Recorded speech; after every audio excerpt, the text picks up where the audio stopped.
Mr. Speaker, I rise today to address the terrible precedent set in our country 4 days ago.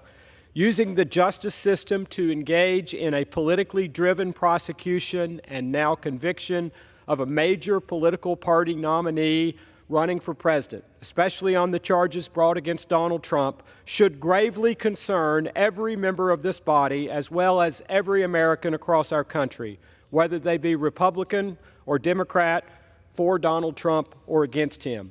Regardless of one's opinion of the current Republican nominee, we'd be well served to remember the long and cherished tradition we have in this country of settling our political differences at the ballot box.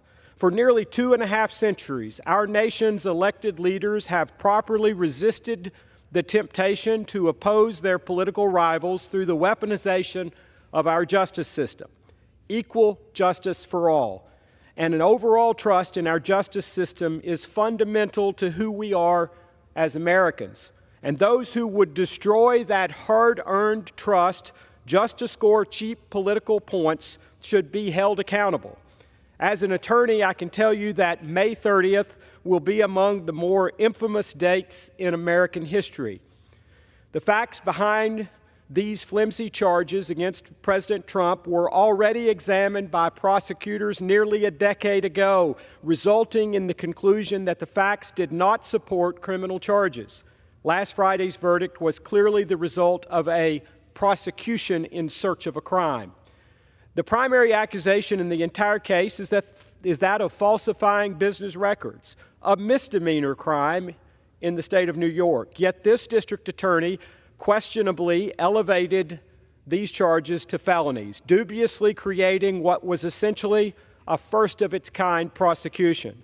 For those not convinced Donald Trump's prosecution was driven by nefarious politics rather than the law, consider that the DA who brought these charges actually campaigned on, quote, getting President Trump. Also consider that the entire basis for this verdict is the testimony of a convicted felon found guilty of perjury who also admittedly stole money from the Trump Organization. The same witness has since celebrated the verdict, even saying the verdict is, quote, exactly what America needs right now, close quote, and, quote, I would like him to feel what I felt, quote, close quote. Revenge seems to be the motive. We're hearing the quiet part out loud, Mr. Speaker. It's often said by my friends on the other side of the aisle that no one is above the law. I agree. But no one is below the law either. I hear from countless Tennesseans who are outraged not only by the lack of merit in this case, but also the timing. We are 6 months away from an election.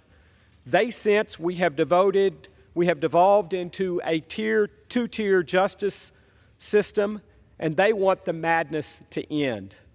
We must restore normal discourse in our country. Impeachment is a word used far too often in this body. I feared this would happen when the Democratic majority decided to take the extreme step of impeaching our former president twice. Now, a remedy provided by our founders and meant to be rare is becoming commonplace. We cannot allow the Department of Justice to be trivialized as well. Our founders envisioned the possibility that a president could be harassed by political opponents, which is why I continue to argue in favor of immunity for this type of prosecution.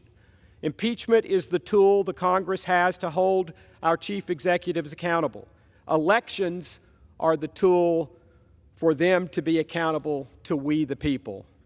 I look forward to the appeal of President Trump's conviction, and I believe it will be successful. In the meantime, House Republicans will continue doing all we can to shine a light on the heavy-handed tactics of the Biden Department of Justice. We will continue to conduct our constitutionally required oversight duties.